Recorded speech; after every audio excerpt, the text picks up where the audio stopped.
جراستا دمه گلک نخوش بو گلک پیشونال بو مرنه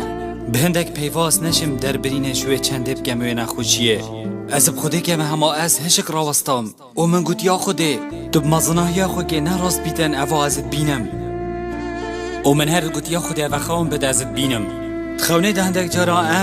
هندک کست خوشتویش دست دن و مد گوت یا را بی اوه خواهم بد لی نخواهم بو اوه راستی بو از زفری مماله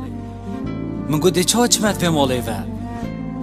او مالا جوان و مازن جانیا دایی که دوه نبو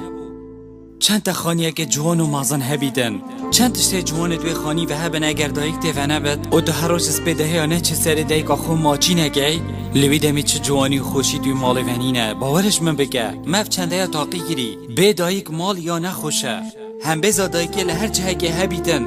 او جه اگر چند نخوش بیدن او جهل بر مروی گلک خوشه وکو بهشته پشت راز بش وی چنده دی روشه که دو دنگ دایگه نای دا گوهد ده او با چندین سالا بود دا گل دنگه وی دایگه بود ناف ماله دا اوشنیش که او دنگه دی دماهی که دو نای دا گوهد ده